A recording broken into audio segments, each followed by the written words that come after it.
Hi everyone, welcome back to my channel.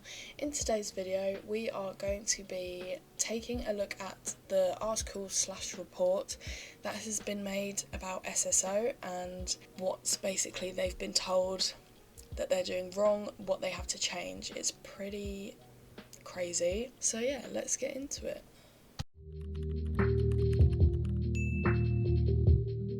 Okay, so before we start, I just want to say you might want to watch this in the background because it's going to be pretty unedited and pretty boring to watch. I will include screenshots where I can, but it's going to be pretty badly edited or not edited at all. So put it on in the background while you train. Okay, so on the 12th of March 2024, the Swedish Consumers Association filed a complaint about the video game Star Stable Online with the Swedish Consumer Agency. After investigating the game's practices, the CPC network found reasonable suspicions of widespread violations and decided to take coordinated action against Star Stable Entertainment. On the 25th of April 2024, the Swedish Consumer Agency and the Norwegian Consumer Authority were appointed to lead the action, with the European Commission acting as coordinator. The CPC network identified several issues with Star Stable that may violate EU consumer protection laws, including the Unfair Commercial Practices Directive, Consumer Rights Directive, and Unfair Consumer Terms Directive. These include concerns about encouraging children to spend money, misleading practices involving in-game currencies and prices, exploiting children's vulnerabilities to pressure them into purchases, and influencer marketing. So the first bit of the report is about assessing commercial practices directed at children. So when evaluating if a commercial practice is aimed at children, the overall impression of the practice should be considered. Factors to consider include products typically liked by children, features appealing to children, language or audio aimed at children, design elements, entertainment features, and age restrictions. Video games and children. So a video game can be considered directed at children if it's likely to appeal to them if most users are under the age of 18. And Star Stable is marketed as the ultimate horse game full of magic and adventure, targeting equestrian fantasy with horses, community and play. It is described as a community with millions of players, with features like live chat, time-limited events and in-game items such as barbecue kits and picnic baskets. So the age recommendations: SSO is recommended for children aged 7 and up on the Google Play Store and for children aged 9 and up on the Apple Store. The game provides parental information advising parents to accept terms and conditions for players under the age of 18. And the CPC network's assessment says that given the game's design and features such as those appealing to children, the presence of parental control features and age rating, the CPC networks considers Star Stable Online, its website and related social media channels to be directed at children. So the next part was about festival events and the bazaars. The CPC network considers the statements of time-limited offers to be intended to put children in a pressured situation by giving the impression that the child has a limited period of time to make up his or her mind. It also mentions that they create hype on socials for the events, and this also puts children under pressure and makes them feel like they have to buy star coins. So for that, the CPC network considers that SSO's time-limited practices underlie influence children's transactional decision and constitute an aggressive commercial practice in violation of Articles 8 and 9 of the UCPD. Therefore, the CPC network requests that Star Stable Entertainment to ensure that there are no time-limited practices that are underlying influencing children to buy in-game content. I'm not sure whether this means they want to remove things like Double Star Coin Weekend. I really hope it doesn't mean that, because I will be fuming. I think if they took away Double Star Coin Weekend, that's just the end. Like, I would not buy Star Coins if there was no Double Star Coin Weekend. So I hope they can still keep Double Star Coin Weekend, because that's the only time I ever buy star coins. So the next part is about star coins as in-game currency. So star coins are purchased with real-world money through various stores such as the web store, launcher, mobile store, global store, and in-game shops.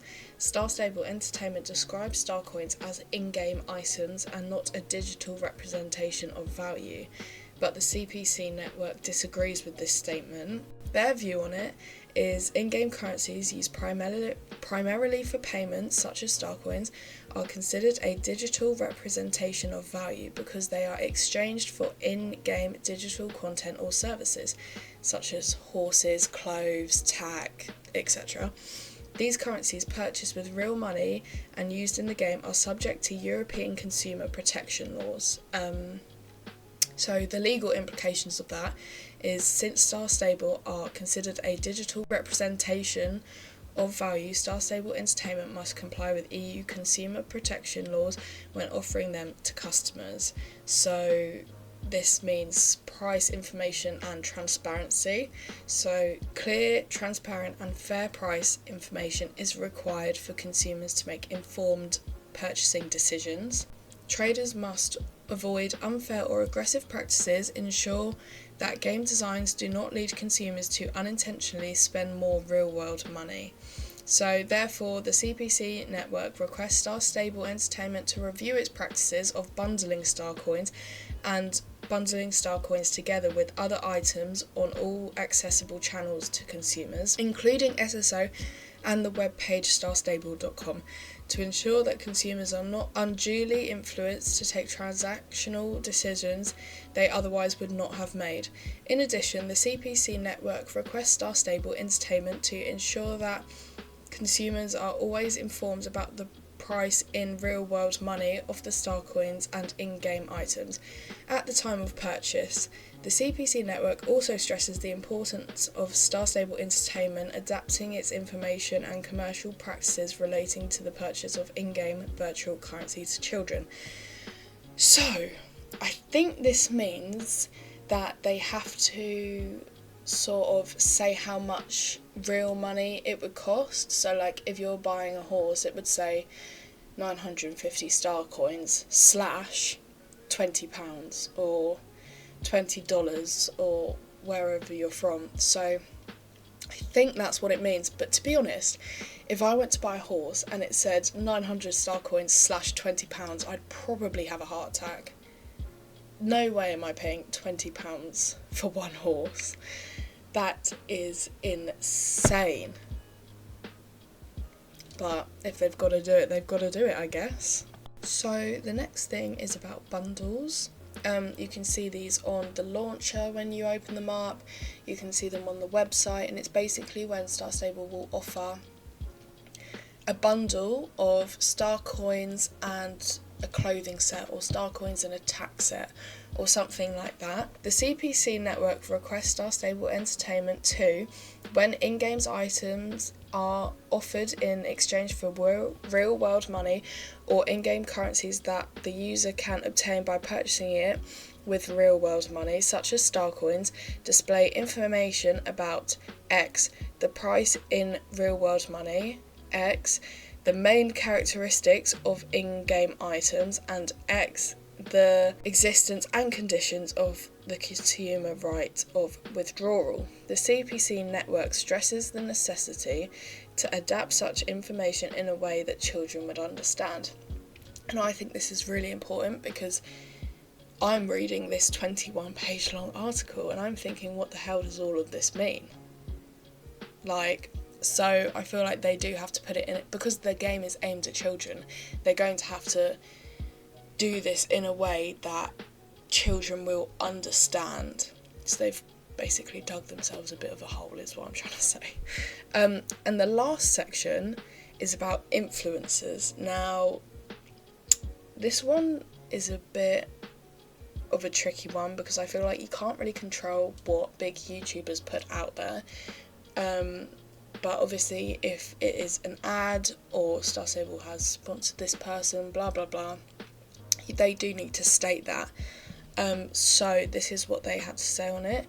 Influencer marketing involves the promotion of specific brands or products through influencers using the positive impacts that they are likely to have on consumer perceptions. An influencer can be a person or virtual entity that monetizes their social media presence and produces online content on a regular basis, acting in their own name or in the name on behalf of a trader. Against this background, the CPC network concludes that Star Stable Entertainment has not taken sufficient measures to ensure that commercial content presented by influencers was disclosed in accordance with the UCPD. Star Stable Entertainment has therefore failed to meet the requirements on professional due diligence of Article 5, Section 2 of the UCPD. Therefore, the CPC network requests Star Stable Entertainment to remedy this failure in the existing and future influencers' advertising commercial communications related to SSO. So they gave a few examples of this. I'll put them on the screen of like the thumbnails that they've used in the report, and it's talking about shopping sprees and how that is influencing children to go and buy star coins so they can have the same like products and horses and tack etc as the people in the videos. And if the video is any way sponsored by Star Stable or it's an ad for Star Stable, they do have to put that in the caption, and you do have to make it clear now, so you have to put it at the top of the caption instead of right at the bottom in small print. So that's what they had a problem with. There was another post, an Instagram post, where the report complained that where it's stated it was an ad in the caption was right at the bottom, and you had to click read more in order to get that information. So I think maybe influencers should have to make it a little bit more clear what they are promoting, if they are promoting anything. I can comfortably say I am not promoting anything, and my shopping spree was with my own money, and I'm not encouraging children to go and spend all their parents' money on their bank card. So yeah, that's that. This was basically the report summarised a lot. I did read all of it, and I did have some help from ChatGPT at the start to help me put it into dumb people language because I couldn't understand it because I'm dyslexic. And then ChatGPT banned me for suspicious behaviour, so I don't quite know what's going on there, but I had to do the rest myself, which is a big fat shame for me. So that's basically all the report said.